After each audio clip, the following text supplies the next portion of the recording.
Hello, Beau. What's up, Kelly?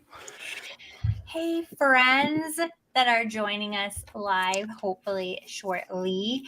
I am Kelly in Phoenix. This is Beau McBrayer, Beau McBig Time, and we are the 19th hole minus Live.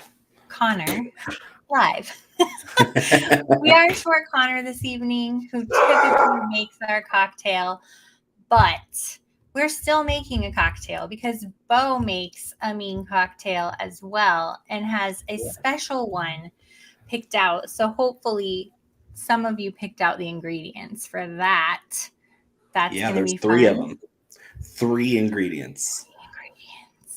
So Can't it's get cocktail, any easier. but it's one that I can mix right here at the desk, so we don't need bar cam today. No bar cam. And last week, I can't even talk about really the outcome of our tournament because you forgot to enter. I fell asleep.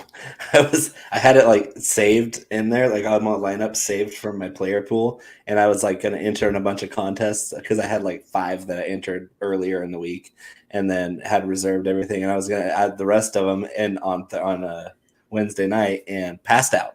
Woke up at about 2 hours after lock, and I was like, well, I guess I'm not exposed as I wanted to be. And I had a really good player pool last week, too, and it was unfortunate because I would have won a little bit more money. I really thought I was going to win, but we should say that every week. I really thought I was going to win. And sometimes we say, hey, we know we're going to win, and we do. And we do. Yeah. I mean, it's a great place last week. It was some great golf. We'll get to that. I'm tweeting out for everybody to come and talk golf and have a cocktail with us because we want to have some interaction with us. This golf tournament this week is the Memorial Tournament. And Scheffler is not playing this week. I do know that. You have to pick a new captain. I will. I think he was so close to winning. He was, and I've been stuck on him, and he's been a good captain. Even this week, he was a good captain. Yeah, much better than mine. Mine didn't even make the cut. Abraham Answer, what happened, bro? What happened, bro? I know, he was not good, bro. A lot of my guys in my player pool were great, but the 2 guys that I had at the very top were not. Justin Thomas, what happened, bro? I know. And Abraham Answer, what happened, bro? Or Que Paso, amigo? Que Paso, what happened? Those 2 guys just killed me, and then the rest of the guys were great, as in they played up to the metrics that forced me to predict them and put them in my player pool. Everybody except for those 2. Yeah. I feel that. I feel that hard. And then I felt even sadder when I was seeing content from Justin Thomas being like, yay, I'm at home with my Modelo. And it's like, yeah, he was happy to miss. He was relieved to miss the cut. Like, what? I'm really upset that you did not play your hardest, sir. Yeah, he was gonna make the cut, and he had like 2 bad holes on the back 9 on Friday, and that was it. And he was just like, boop, bye, see you later, guys. It's been a long 3 weeks. Like, yeah, for us too. For us too. I mean, you'd think you might want to win one at some point, but bye. Yeah, not just the winemaker. What I was gonna say was, before we get too deep into golf, would you like to make a cocktail? I would. All right, this is easy. Since the Memorial Tournament is in Dublin, Ohio, at Muirfield Village Golf Club, and that's the home of Jack Nicklaus. So he's from Columbus. He's Dublin. Like, Dublin's a tiny little town, 49,000 people. Not much going on. It's Ohio. There's not much going on even in Columbus, the capital of Ohio. So we had a hard time finding a cocktail catered to the state of Ohio that didn't sound completely disgusting. And to each their own, but Bloody Marys, the official juice of Ohio is fittingly tomato juice, which is weird. And then the official cocktail of Ohio is a Bloody Mary, and I wasn't feeling that because I'm not a huge fan of drinking ketchup with my vodka. So I went and looked up an Ohio State type, like a Columbus drink, and the official drink of the official cocktail of Columbus, Ohio is what's called a Buckeye Martini, which sounded even worse than a Bloody Mary. Like, I can tolerate a Bloody Mary. If I'm hungover on a Saturday morning, I'm probably not going to turn one down. But a Buckeye Martini was gin-based, which I'm already not a fan of. But instead of garnished with good Spanish olives, we're talking with black olives. And black olives are great for pizza, but black olives in a martini, you can miss me with that. Gross. So I had to go down to a specialty cocktail that's popular in the college bars in Columbus before Ohio State football games, and it's called the Buckeye Blitz. And this is a bourbon-based cocktail that's very easy to make. It's got 3 ingredients, 4 if you count the garnish. And so I have my shaker cup. I got my Japanese jigger. We're going to do 2 ounces of bourbon. And the recipe calls for a cherry bourbon. I'm not a huge fan of Red Stag, so I got Old Elk because it's close to Red Stag, right? Animal-wise in the kingdom. Yeah, so and it's got this cool stopper that actually pours the bourbon out of the mouth. It's like ah. Ah! All right, so you got 2 ounces of bourbon. Put that off to the side. And we got about 1 ounce of grenadine, which I use the nice natural syrup, not the gross stuff with just pure artificial stuff. About 1 ounce of grenadine. That's nice aromatic. Botanical sweetness to it with cherry and pomegranate. And then it calls for lemonade, and I found this pink lemonade which has raspberry in it, and I thought that sounded good. And so I'm going to do 3 ounces of that. 1.5 and 3. It's just as easy as pouring ice in here. We're going to shake it up.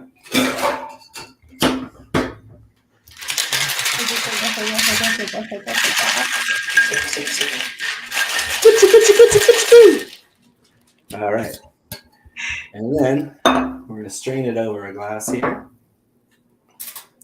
Got my strainer. I'll pour it in the glass just like so.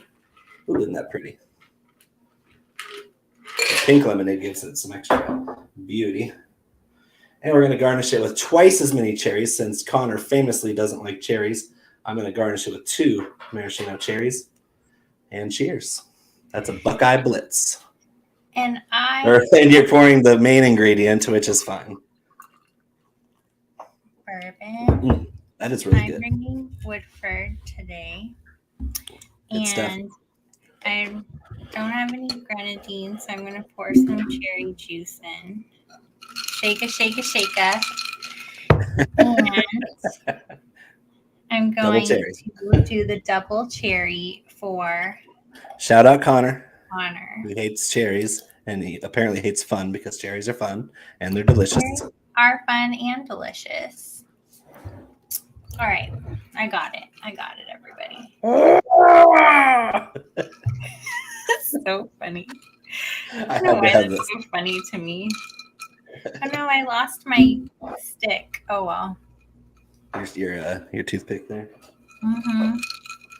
So yeah, Buckeye Blitz is actually pretty darn delicious. I mean, I'm a little sad I don't have any lemonade. Yeah, that's kind of unusual. You live in a very warm, dry climate like I do. So lemonade's on tap usually all the time. And then, of course, sweet tea. So you can make some nice Arnold Palmers when it gets hot. But yeah, it's probably because my daughter's diabetic. And so... Oh, yeah, it's tough to keep sugary stuff around. Craig is in the chat. Never, and we can always count on Craig asking if we're on the 19th hole already. Dad joke, Craig. We are always on the 19th hole, Craig. Yep. Even where I'm playing on different holes, we're on the 19th hole. So let's talk about this course. Would you like to talk about this course? Are you prepared? Yes, I'm mostly prepared. I have Muirfield Village, Dublin, Ohio, Jack Nicklaus's home course. I mean, he basically redesigned this sucker back a long time ago, and it's been a tour staple for many years. We're getting to the stretch of the tour calendar, like in between the first two majors and the second two majors, where you have a lot of staple tour stops that have been around a long time, and they might have moved around on the calendar, but they're still, you're going to have the Memorial with a great field following Colonial, which is a great field in Texas. It's really tough I'm trying to find the yardage here, but Ohio, of course, we can't find it right when I had it. Do you have it? What am I looking for? No, I got it. I'm fast. I got it. I got this. All right. So the golf course is on 220 acres, which is a really big property for a golf course. So they have lots of room to expand it. They haven't had to do that a whole lot. Where the hell? Are you pulling it up still because I'm slow? Yeah, I was just seeing that it had been founded in 1976 by Jack Nicklaus, and the course was designed by Jack Nicklaus, which is fascinating. Shocker. He's designed hundreds of golf courses across the world. Yes, he has. While you're looking for what you're looking for, Connor has some things to say in the chat. Like, remember that time I won our tournament again? Yeah, which he's going to gloat. Yeah. Yeah. He beat you? He beat me, but it was not like a landslide or anything. I will say that. Well, that's good, but it's an improvement. It was like back and forth. And he did get the win again. So kudos to Connor. And that's why you get 2 cherries in the drink tonight. And then he's also telling us that I am looking lovely per normal. Thank you. And he's omitting the information about me. And you are looking smart. Grizzly per normal. Less grizzly, though. I trimmed my beard the other day. Thank you, Connor. Why don't you just pop on in here at some point? So, did you find out what you were looking for? I did. It's just really slow right now. Okay. We have course details here. Oh, my goodness. Okay. We usually have Connor do this part.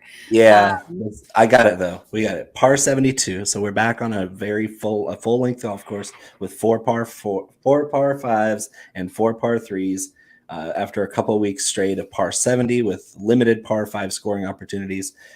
Jack's place is tough. Those 4 par 5s are really tough. You got the bear trap, which is a 3-hole stretch on the back 9 that trips a lot of guys up. It's not as tough as the horrible horseshoe was last week at Colonial, but the bear trap is tough. It's gonna make the difference on Sunday. The winner is going to have to get through the bear trap to make an impact on their winning. Of course, Rory's gonna be his prediction. I can already see him in the comments predicting that Rory's gonna win. It's a good pick. 7,500 yards is on the longer side. I would say it's just slightly above average length for a course, but on par 72, there's going to be plenty of scoring. And you're going to want guys that can drive the ball down their ways and then hit shorter clubs on approach, because you're not going to be able to get close to most of these holes enough for real birdie opportunities unless you're getting close enough to the approach shot with a shorter iron. So I do like the bomber narrative. But it's also going to come down to putting contest in this is going to be huge because these greens are tough, very tough, undulating greens. Undulating, my very least favorite word. I have to abuse it. You have to use it and abuse it because I hate it. I hate it as much as I hate the word moist. Undulating. See, I don't understand how people have words that just make them cringe. Like we've both worked with words our entire lives. Yep. Like we've both written a lot. We've both spoken a lot. in public it's forums, like and there's still words that trigger you. I don't say there's anything wrong with it. I'm confused by it. I think for me, and this is a side topic, neurodivergent person that I am, I think like my brain processes the word and then I picture it and sometimes taste it or feel it. And it's so not good. Keith, Yeah, my tiny Neanderthal male brain doesn't process things like that.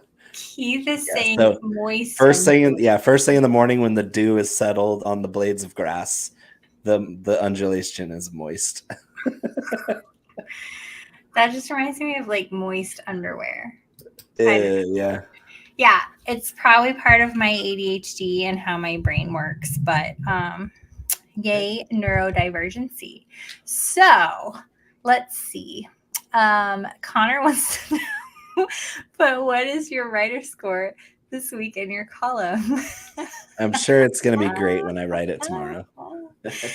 For new listeners, I was giving Beau a bunch of crap about writing very flowery. It's very full of adjectives, full of life, which is great. It's great. She was worried about my readability score because I Yes. use big words. I was thinking that WordPress, I've been using WordPress like 15 years, and it's like, hey, you're using a lot of flowery language here. But no, apparently it likes. See, I've never been accused of that. I understand that my vocabulary comes out a lot, but what I found from my experience with WordPress is that it cares a lot more about passive voice and run-on sentences than anything. So if you write clear, concise sentences with clear subject, adjective, noun, and you don't let them run on, you're not adding too many commas in between your thoughts, and then you're writing an active voice, your readability scores can overcome overly floral vocabulary. I 100% agree, and this is probably super boring to everybody else, but I use a lot of commas when commas are not necessary, and so that's when I have to go back and chop down my sentences, even though it's perfectly fine. What I picture is my English teacher in high school would always compare that kind of writing to the wheelchair kid on Malcolm in the Middle that would take a breath in between every word. And she's like, when somebody reads this aloud, they're going to have to take a breath after each word. And that's always stuck with me. It's true, but for me, it's more of a dramatic pause. Okay, speaking of dramatic pause, Connor agrees with me. That's literally how I talk, a giant run-on. I love it. Connor. He's a moist run-on. Oh, gosh. That sounds like even worse.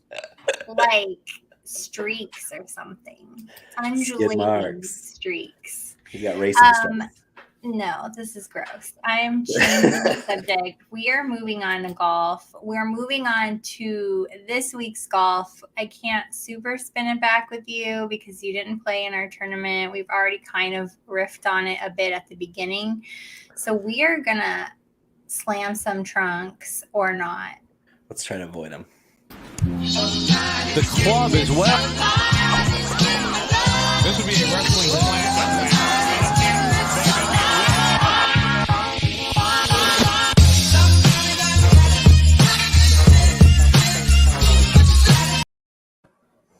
Yep.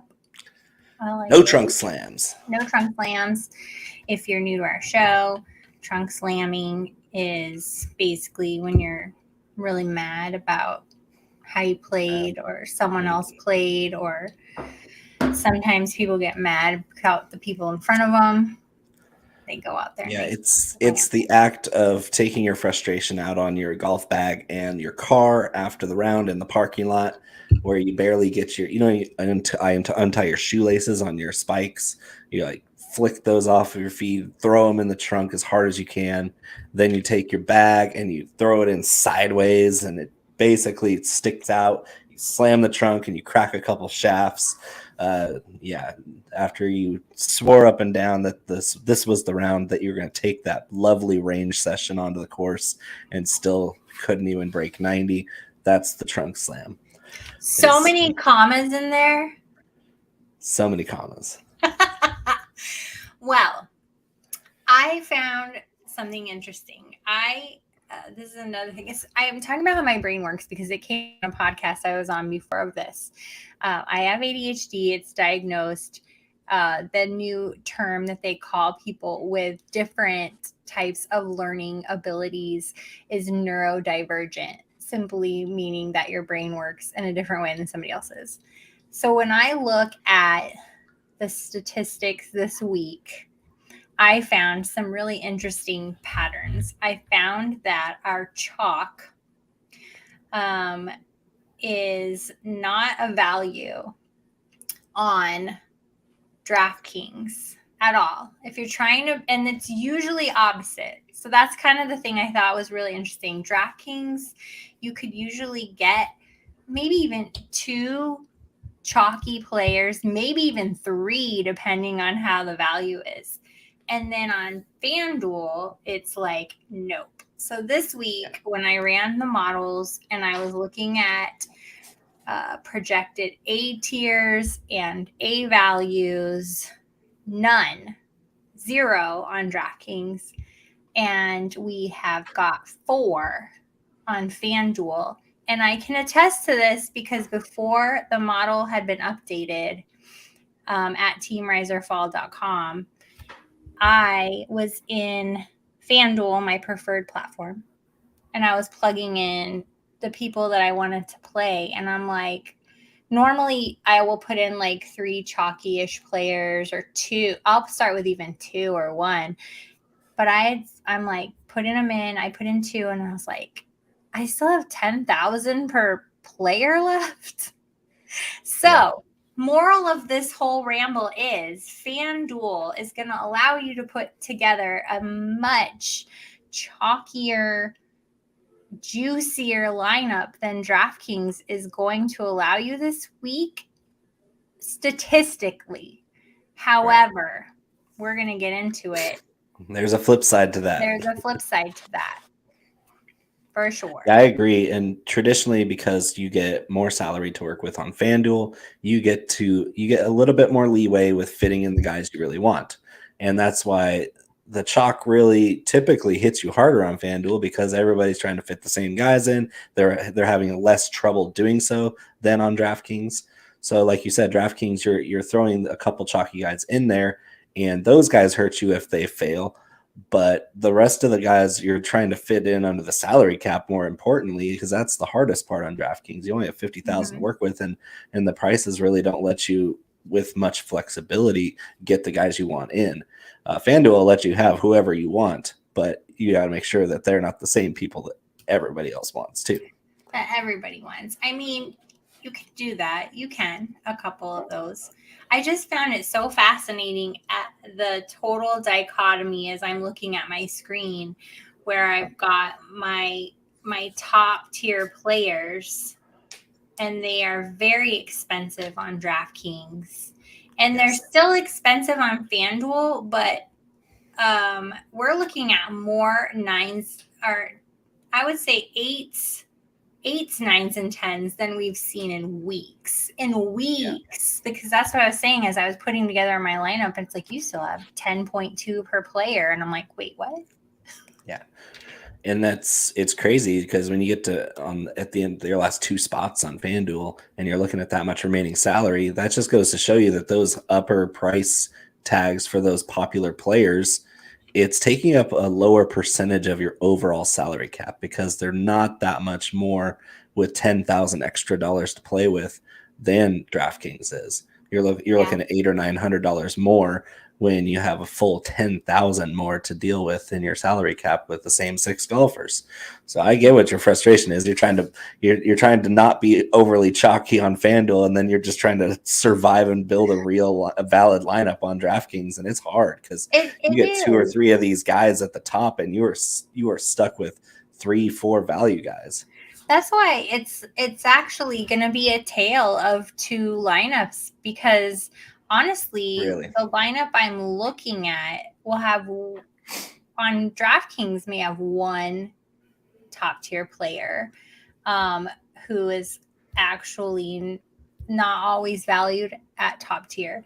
And then when we talk about FanDuel, it's like I can pick anybody that I want, and I'm still going to be able to pick anybody that I want, to be honest. So when I did my video today, it's probably being published right now as we're doing this. It was interesting because it was B players, B tier, with the exception of Shane Lowry. Right. Shane Lowry shakes out at the top with a value on DraftKings. That will be probably my only. I love that play too, because we're talking about a guy who's a decent length player. He's not a short hitter. He's kind of an average distance player. He finds fairways. He's a great ball striker, but more importantly is he makes putts. The guy makes putts from all over the place. He's one of the best putters in the world. And Shane Lowry is always going to be in contention. He's never really going to flop. He's just sometimes not going to contend for the title itself. But on this kind of course where you're going to need to sink some putts outside of 4 or 5 feet, you're going to have some challenging knee bucklers for par all over this course. You're going to have some 25-footers for birdie that you're going to need to fall to win this tournament. Shane Lowry is the type of guy that I hone in on. At 9,000, it's a little steep, but it's almost like this course was kind of made for Shane Lowry to at least push for the top 10 and better. Right. And when you look at how he's been performing, you can see why it's gone up to 9,000 on DraftKings. And that's not saying a lot, because the ones above him that I'm shaking out in my FanDuel sort, you've got Rahm, McIlroy, and Cam Smith, and Xander Schauffele. And that's through a FanDuel sort. If we had done it a different way, I would have come up with, what was it? Cantlay. Right. But on FanDuel, Cantlay is not a value out of all those guys. So I don't know if that tells us something or not. And contrary to what Connor said in the comments, I would like to address this. Cantlay and Morikawa are not guys that I'm playing this week because they don't draw the ball. Connor is saying this is a right to left golf course, and he's right, which is interesting because Jack Nicklaus hit a left to right fade his entire career and designed this golf course in his hometown to be a right to left golf course for a right-handed golfer. And Colin Morikawa, A, hits a fade just like Jack Nicklaus did. B, he's lost strokes putting in 7 straight tournaments. And Cantlay's lost strokes putting in 6 of his last 7. So neither of these guys I'm touching on a golf course that requires you to make putts, because neither one of them can make a putt to save their life recently. And they're both good players. They're both great players with a great resume. They're not going to be in my lineups this week. But the top 2 guys you said, though, Rahm and McIlroy, of course, Schauffele, of course, Cam Smith is my top guy this week. He's the guy that he's the best putter in the world and a right to left golfer. So it makes no sense to not play Cam Smith this week. Especially when you're talking FanDuel versus DraftKings. Now, if you're talking DraftKings, you're not going to be able to play all 3 of those unless you do put all your eggs in one basket and then play trash. And that's not a winning formula, because you're not going to get enough value from those dart throws. And then when we look at FanDuel, you actually could not do that either, but you could do 2 of them for sure. Right. And that's a huge difference. Like Cam 1.5 to 2.5 is a huge difference in what you can do with your lineup to maximize points. Yeah. You can do Cam Smith with either McIlroy or Rahm. That either or of those. I'm fine with that. I usually play 20 lineups. Yeah. I usually play 20 lineups. I max out my exposure to any one golfer at 50%. And so I'll have 24 to 27 guys in my pool that I'll shuffle through 20 lineups. And I'll have 50% McIlroy, 50% Rahm, 50% Schauffele, 50% Smith. I'll have some Hovland in there. Matsuyama is a great pick at 9,200 on DraftKings. But I think he's going to be pretty chalky. I mean, Matsuyama's had extreme success here in Dublin. And it's not going to go unnoticed, especially at a price point at 9,200, where he's just as good of a bet to win this thing as anybody at the top.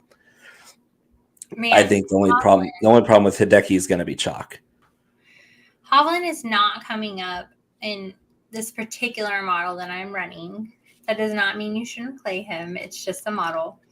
But what I was going to say was last week, he really royally screwed me over by coming in 21st. Oh, you had the top 20 bet. 20th. A lot of money. And it was a Sunday over par. Yeah, he would have been fine. Coming into Sunday, he was in the top 15, and he kind of fell off. Just by one. And you know who else royally failed me? Who I'm Varner. Harold Varner. Kirk. I did not play Varner, and I was super sad at the start, and then I was like, just kidding. Kirk 10 over on the back. And this is what the data shows on Kirk, too. I know we'll get to him later, I'm sure. But this is a great point on data. If you have access to data, you should definitely use it. It doesn't have to sway your every move. But when you look at Kirk and his scoring stats on round 1, 2, 3, 4, I'm like, half a point, 1 point. It's not going to be that big of a deal. It's a huge deal, everybody, because he was killing it until round 4. And all the wheels fell off, and he shot like a +5 or more, and it ruined my entire lineup. Ruined it. I mean, my value picks just slayed last week. Like the top two guys that I played, Answer and Justin Thomas, didn't make the cut, but the rest of the guys were fine. And my value picks, Sahith Theegala and Kirk Kitayama. Okay. Shout out NorCal. They were fantastic last week. I will not say fantastic for Theegala because I also played Theegala. I will say he maintained points. He made the cut. He continued to play. That dude had like 20 double bogeys by the time this was all over and like 3 birdies. And I'm like, what is happening?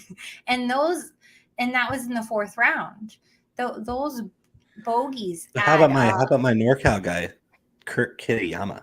Final round. I didn't pay attention to Kitayama, to be honest with you, but I'm glad he played well for you. I was just so disappointed in that 4th round when it matters most. And you go from they're making like 60, 70, 80 points. You're like, shoot, this is great. And then they start losing points with all those bogeys, and you're back to like 60 again. Yeah, I was like, it was kind of like having Tiger at the PGA Championship, where you're like, oh, I'm happy you made the cut, but you're actually losing points on the weekend, and then he withdrew, and you're like, well, I kind of wished he would have missed the cut now because he had negative points on Saturday. That's kind of Theegala 3rd round is very different from last week from Theegala 4th round. I am glad I played him. Absolutely great value pick. But man, if he could have pulled off that 4th round, we would have been sitting pretty. I agree. Oh, we have a Joey Wright in the chat, which is not normal. Hey. Oh, hi. Hi, Joey Wright. I opened the video. Joey's one of the greatest. Joey and Craig are playing a drinking game where every time I mention NorCal, they take a drink. So there's another one, guys. And so, I mean, I don't just say it for my health. I say it for all of y'all out there watching because it's just going to happen. I mean, my pinned post is the all NorCal football team on my Twitter page. So I'm going to represent the Dirty 530 and the 916 and the 415. Everybody in NorCal is going to represent. And there's lots of great golfers that are from NorCal. There's lots of great football players, baseball players. We are the home of champions. We are where champions are bred. That being said, I don't have much hope for most of my NorCal guys this week. I just don't. But you're right about Theegala. Connor in here makes a great point with the cams. I am playing all 3 cams as well, especially Smith and Young. They're priced right. I'm least confident with Cam. What's the 3rd Cam's name? That's what I was trying to remember. He set it up there higher. Higher. Let me look. Cam Davis. Cam Davis. Yeah, I'm not as high on Cam Davis, but I can see where he's going with that because he's down at 7,200. We'll get to him in value plays, but yeah, Cam Smith and Cam Young are fantastic plays this week. Cam Young driving the crap out of the ball, and his short game's coming along. I feel like we don't necessarily have to be like, hey, here's our tops. But we did. We said, like, here's our tops. For me, definitely, just to recap, I'm going to be playing Shane Lowry on DraftKings. I will probably still be playing Shane Lowry on FanDuel, but I will get the opportunity to play him with maybe even 2 other chalkier players, but I don't know that I will because we have a very broad middle tier going on here. Very broad. So broad. Huge. That's part of what led me to that discovery of why do I have so much money left? Because it is so broad. And that, how broad is it? How broad is it? That brings us to a huge chunk of people, which Shane Lowry would be like the cutoff at 9, sort of.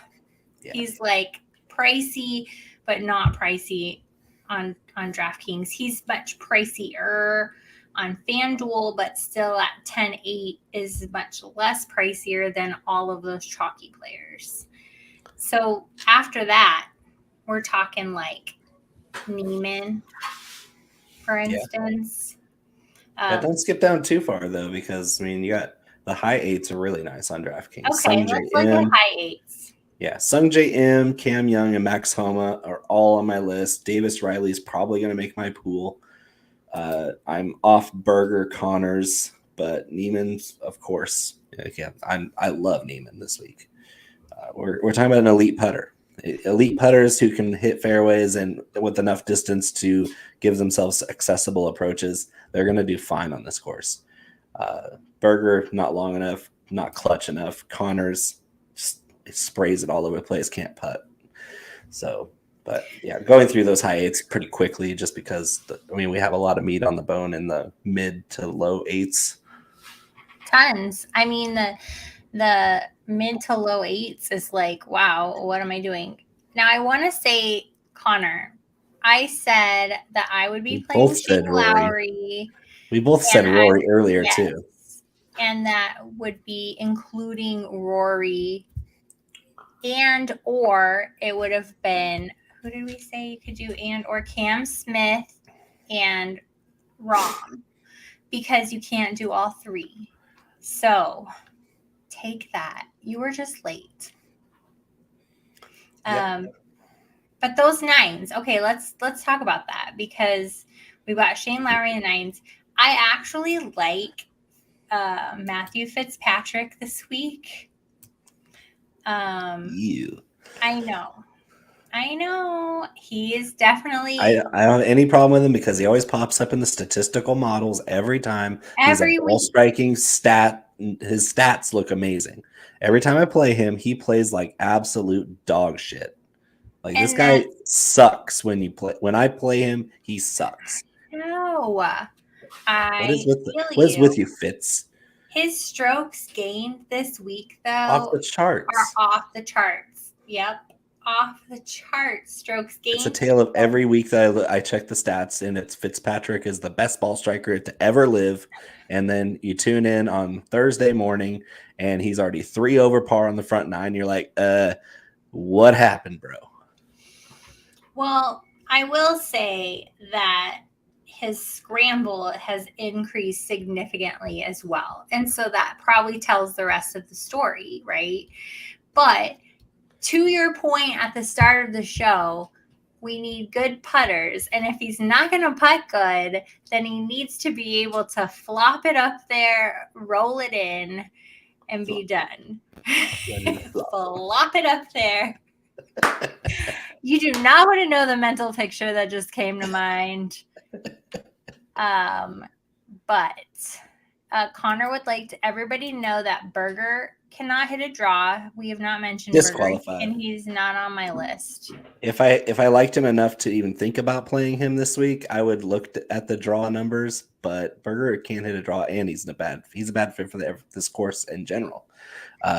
Yes, I love burgers, but not burgers with 2 E's. Daniel Berger is on my no-fly list this week and most weeks. And we are talking about, what is this? Patrick Reed draws like a son of a bee, rounding into form with a new driver in the bag. I wish you were here. Hard-hitting analysis, Connor. He could have had some airtime, right? But instead, he's spending quality time with his family, like a putz. I did not even know that there was a new driver in the bag for Patrick Reed. I will say Patrick Reed is he in here? Is he in my model? Yeah. 7,900. He's if you look at recent stats, he pops up quite well. Okay. And I know Connor checks the Fantasy National stats, which is the last 36 holes, or whatever he looks at. It's more recent bias.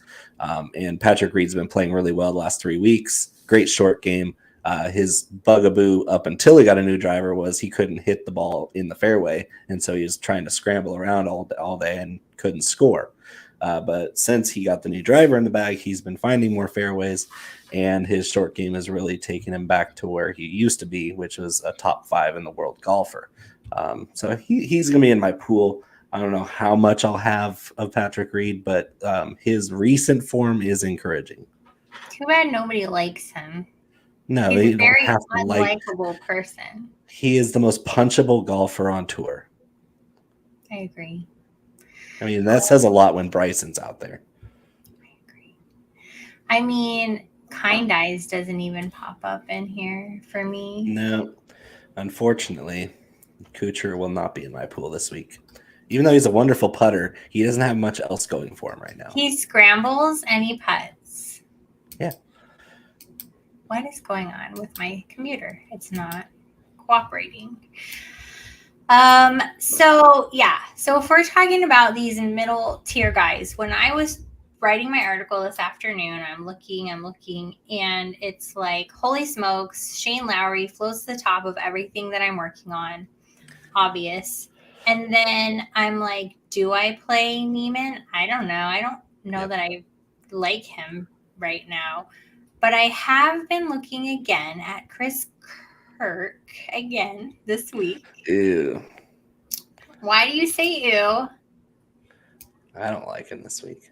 Why? I love his price, though. The price is intriguing. On DraftKings, at least what I'm looking at, he's only 7,700. That's spectacular. So I don't need him to be special this week to put him in my pool at that price. I'm just not overly enthusiastic about his prospects of scoring a bunch of fantasy points on DraftKings, where you get extra points for birdie streaks. And Kirk is not a birdie shooter. He's a steady Eddie, save par and move on kind of guy. Which is why he did well last week on a very tough golf course. I wouldn't say Jack's Place is anywhere near as tough as Colonial, though. So I liked Chris Kirk, but I am on the fence about Mito. I don't even know how to say his last name. Pereira. Yeah.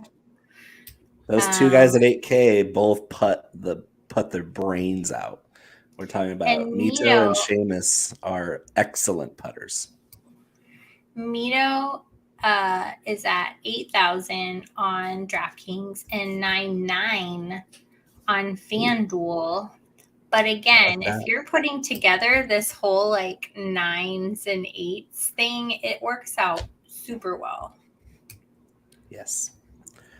Yeah, and you're going to have to go heavy on this range on DraftKings because you're not even going to be able to try to get multiple 10,000 guys on DraftKings. You're going to have to get one of those guys, throw in a bunch of mid-range guys, and then maybe a value play here and there as part of your lineup builds. It's just really strict with the salary cap on DraftKings, especially this week because it's really top heavy. And there's not that many options in the mid-range. Like, we're looking at some good options in the mid-range, but there's not that many in total. I just have to bring this up because I do love Matt Kuchar. He definitely will make the cut. He's good for making the cut. He's potential for making the top 20 this week for sure too. So if that's something that you bet on and that you care about, he's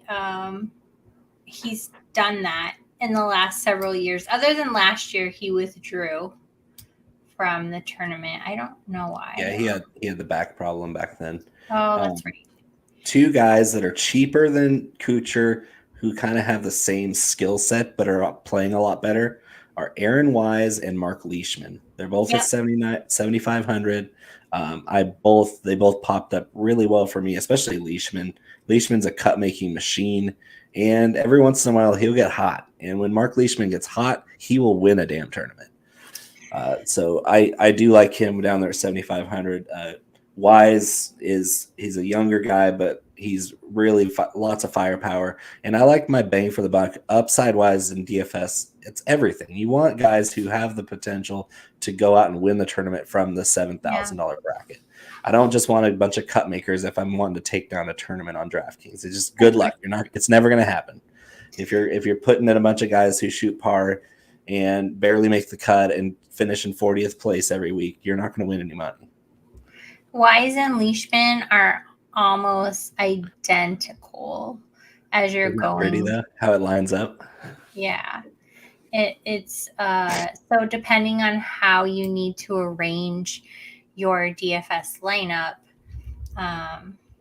it would be one or the other there, probably. Yeah. And then I think the only downfall between Leishman and Wise would be Leishman's a better scrambler, especially out of the sand.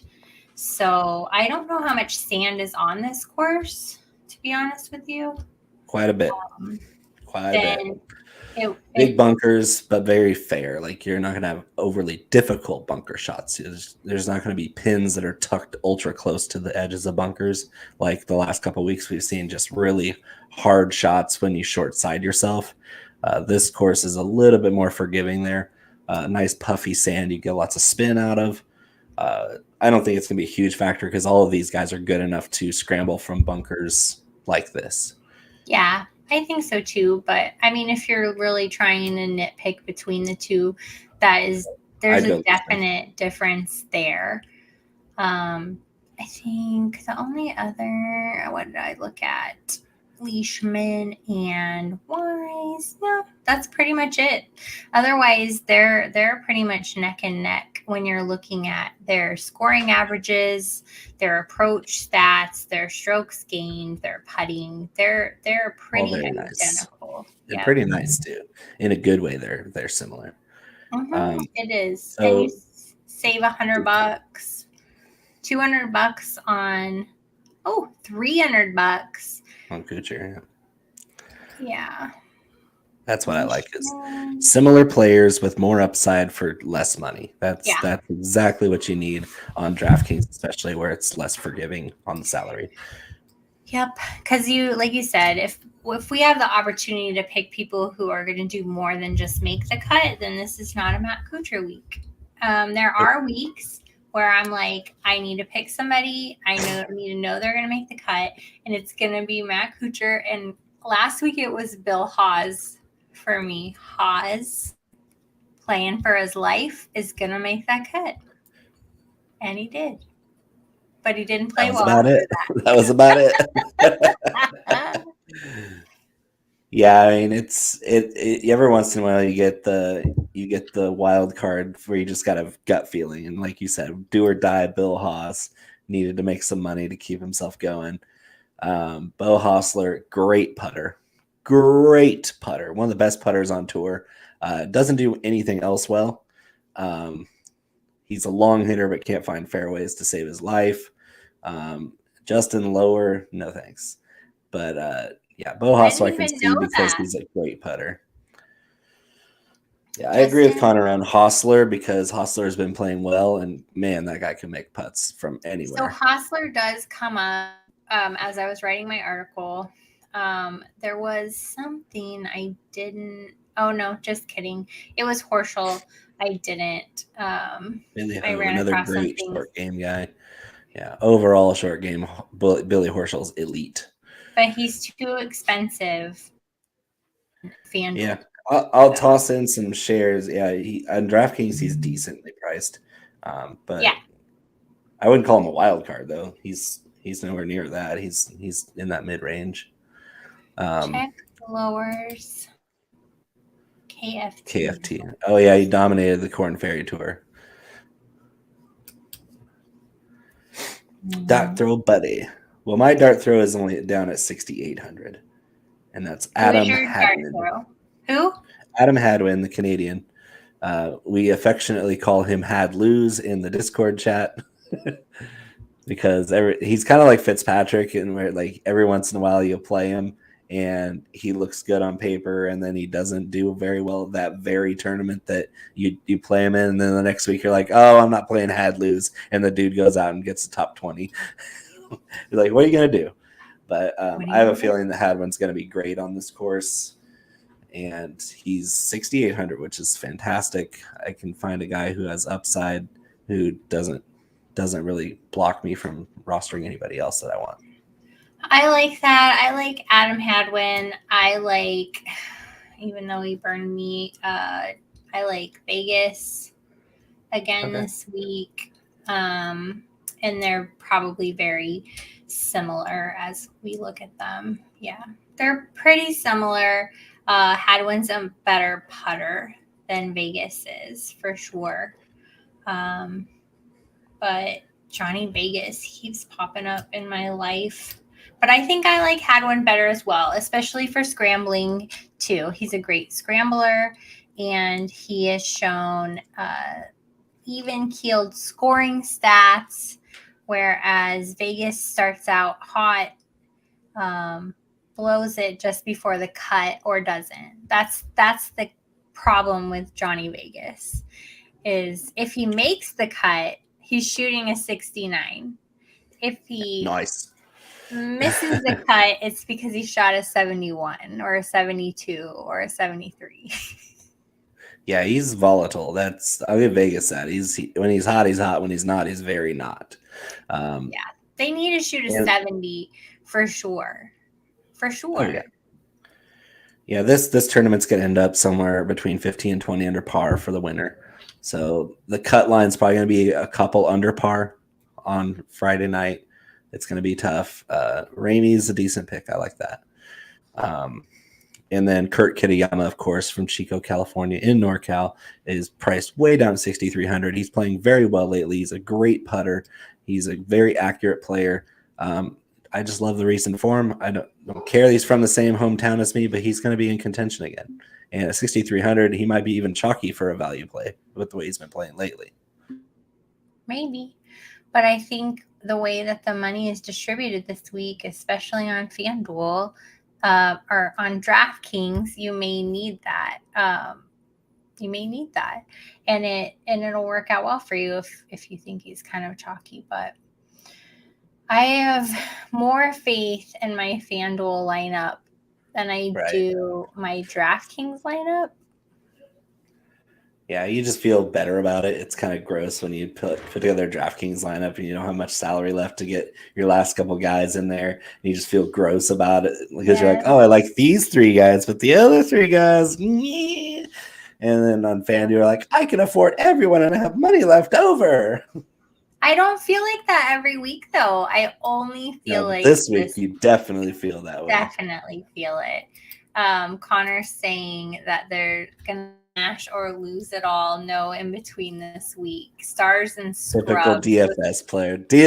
Typical DFS player. And this is what I love about Connor, because I play very similarly, is stars and scrubs a lot of times does work in DFS golf because last week you played Scotty Scheffler and you play a bunch of those guys that were down under 7K and ended up making the cut and making a run at the thing.